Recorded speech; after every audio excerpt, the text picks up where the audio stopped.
guys, good morning. So, hari ni saya awal sikit pergi tempat kerja. So, before saya masuk kerja, kita teruskan cerita seram yang pernah saya alami before this. Okay. So, oh god. Merah rambutnya. Yeah. Oh, no.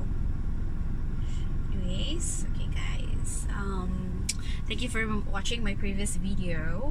So hari ni sebelum we start everything at work, kita cerita sikit lah pasal pengalaman kedua yang saya pernah alami. Okay, so actually kan ada satu kali, pernah sekali lah, masa tu kan musim hujan. So that time, the location first. The location actually berlaku di sini, di KK. Okay, Kota Kinabalu. And masa tu, bukan Kota Kinabalu lah, actually di Penampang. Kami macam siblings. Since I told you guys, I was born and raised in Tawau kan.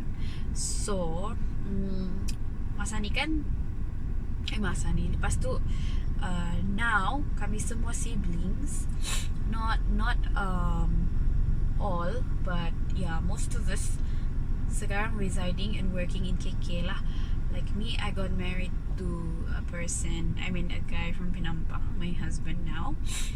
So yeah, but before I got married, masa tu we're all staying in one house in Penampang.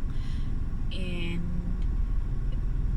the place kan actually kan dia macam area kampung lah. And then there's this one road yang macam shortcut lah. Bukan juga shortcut. Dia macam actually itu kampung punya road, but it connects to the main roads lah. Okay, they are connect to the main roads. So kalau macam contohnya area Penampang ni, they always banjir bah. So usually kalau macam hujan lebat atau musim hujan begitu kan, usually memang ada areas yang akan dinaiki air, because memang ada sungai yang along the jalan, along the kampung tu memang ada this one big river. And every time kalau hujan lebat, memang itu air akan melimpah lah. And of course banjir sana sini lah. So that time, saya belum kahwin lagi, so we were all staying in the same place together in one house. It was me, two of my sisters, my brother, and my sister's fiance. So we're all like staying there. Kan, lepas tu kami pergi dinner bah that night after everyone finished work kan. We went for dinner. So that time my fiance masa tu dia kerja macam on call begitu. So I have he didn't follow us, I didn't follow him, so I just drove my own car.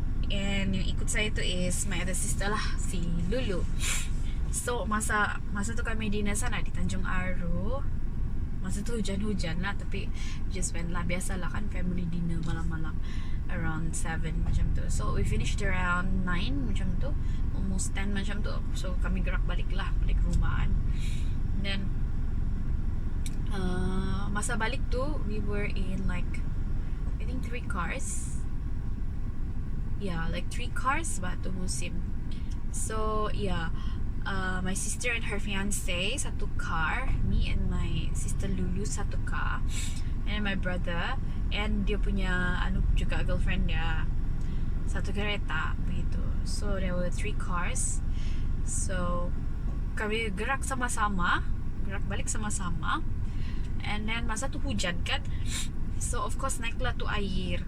So kebetulan kan memang ada satu jalan tu, when you masuk kan mau pergi ke arah perumahan tempat kami menyewa tu kan, tempat tinggal tu kan, memang situ selalu naik air pak.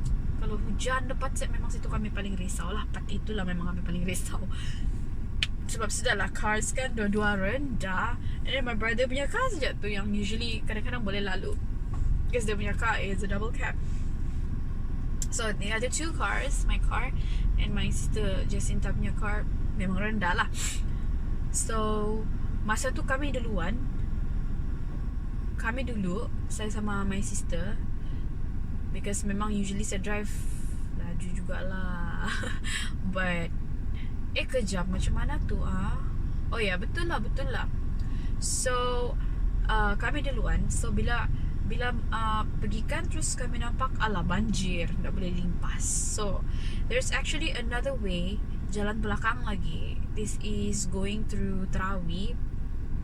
Sana memang ada bukit lah, macam bukit sikit jalan dia. So memang usually tidak banjir sangat lah di sana. Kami just cross our fingers sejak tu, janganlah di area Terawi sana ada satu tempat juga area banjir, naik air juga. Tapi sana macam dah tahu, macam tiada juga sungai lah, tapi ada banyak sawah padi kat begitu. So paksalah saya sama sister saya pusing. So bila kami pusing, kami went through itu Terawi lah. Dan adalah jalan dia, lupa sudah apa nama dia. And we had to go through panjang batu jalan. So gelap lagi, hujan lagi kan, renyai-renyai begitu sudah. Terus me and my sister chill sejaklah sambil dengar music begitu. Tidak, macam kami tiada dengar auto musim. We were just talking, we were just like chit-chatting with each other. And then before kami pusing tu kan, actually my sister dengan fiancé dia kan di belakang awal-awal. So bila kami pergi sana, so kami rojo dorang lah. Kami cakap, alah, macam tak dapat lalu lah bekas banjir kan. So dorang duluan pusing lah. Dorang belum lagi masuk simpang yang mau pergi tempat banjir tu. So dorang terus sejak jalan pusing dari Terawi sana. Jadi dorang duluan lah. So kami lagi yang di belakang sekarang.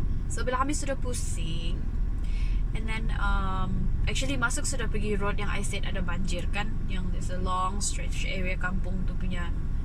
And then right before kami punya perumahan tu kan, ada satu tempat yang macam ada bukan bekas, dia ada building like a new township, a new neighborhood macam tu. Lepas tu after that ada satu rumah, terus ada bump di jalan tu. Yang jalan tu kan ada bump, terus kiri kanan tu kan actually ada rumah. Tapi saya kan di passenger seat, so on my left is actually rumah orang, on the right also rumah orang. And then yang sebelah left tu kan, di bawah tu sungai sudah. Ya, sungai yang macam banjir tu kan. Tapi macam kurang-kurang renyai-renyai sudah betul. Tapi tu banjir yang sana, yang tempat kami tiada boleh limpas tu memang lambat sikit mau turun lah, I don't know why. Jadi kan, lepas tu masa tiba sana tu kan, si punya kakak ni kan, my sister Lulu ni pun kadang-kadang dia boleh nampak juga macam yang just a flash begitulah. So she was driving, saya di passenger seat, cerita. Terus tiba-tiba kan kami punya tingkap terbuka betul. Terus kami lalu tu bump, limpas tu bump kan. Terus my sister cakap begini, do you hear what I salah. Dia bilang, do you see what I see. Dia bilang begitu, dia menyanyi. Terus kebetulan masa dia cakap begitu tu, kami limpas tu bump begitu kan. Terus kamu tahu apa saya dengar? Saya dengar bunyi lembu yang begitu Terus kan saya bilang, siapa lagi pelihara lembu sih? Tak pernah saya nampak ada lembu ke kerbau ke sapi di situ Tak pernah. Lagipun area tempat dia betul-betul di luar tingkap tu. Lepas tu luar tingkap tu kan macam rumah orang tu, semak-semak belakang dia tu sungai Mana tu lembu mau berdiri kan? Takkan dia berdiri di tepi sungai tu, sudahlah banjir, takkan ada kena ikat di sana kan. So I was like, tengok mana pula lembu ni, saya bilang. Masa tu kami slow kan, because ada bump. Terus saya bilang kan, tutup tingkap, saya bilang sama kakak saya lah. Terus dia cakap, kau dengar tak saya cakap apa? Dia bilang, apa? Saya bilang, kau dengar? Saya bilang, kau nampak apa? Saya nampak, dia bilang. Terus dia cakap, kau nampak apa? Saya bilang. Terus dia bilang, masa yang before kita lalu bump tu kan, dia nampak macam ada benda kain putih limpas di depan kereta, macam yang terbang di atas. Tapi dia nampak lah terbang di atas ke arah sana, ke arah kiri, yang ke passenger seat saya, yang saya duduk di passenger seat kan, dia ke arah sana. Kebetulan masa yang lepas limpas tu yang saya dengar bunyi begitu tak? Sudah, saya lagi jangan cerita dulu. Saya bilang kita balik rumah baru kita cerita. Bilang sampai rumah baru cerita. Bilang so last sampai rumah baru bukan, masa tu kan tidak cerita, sampai rumah baru cerita. Saya pun tak kasih tahu dia yang bunyi lembu tu sampai di rumah. Sampai di rumah tu barulah kasih tahu yang dia nampak tu benda, dia nampak tu benda putih limpas. Lepas tu sudah limpas baru saya dengar tu bunyi. Begitu. Terus kami yang lepas ni kalau malam-malam Jan sudah mau buka-buka tingkap minta puji, limpas di sana buka-buka tingkap. So So moral of the story, memang kami kena limpas lah masa tu. Bukan moral of the story, it's like kesimpulannya memang kami kena limpas. Lepas tu bila kami cerita sama kakak saya, dia bilang masa lalu jambatan yang before masuk jalan Mogunting, NC Mogunting tu pun bilangnya tunangnya nampak the fiancé saw macam ada kaki budak berlari di jalan melintas begitu before their lalu kan di jambatan tu. So it's like maybe during that time memang hujan ranya begitu kan, malam lagi yang 10 lebih sudah begitu kan, mungkin orang rasa sesuai kali untuk berkeluaran lah. So apapun kamu just berhati-hati sajalah kalau driving malam, slowly, anything could happen. So just pray whatever prayer you have and stay safe guys. So buat masa ni itu sajalah, sebab saya mau masuk kerja sudah, even though it's still early, tapi banyak lagi mau dibuat, mau isi declaration lagi, lepas tu mau tamin lagi, macam-macam lah. So thank you again for listening to my story, and I'll see you guys in my next video. Like, comment, and subscribe to my channel if you want to hear more of the story, and share it to your friends out there. To all those yang love cerita-cerita seram, just share it to them. That's all for today. Thank you guys. I'll see you later. Bye.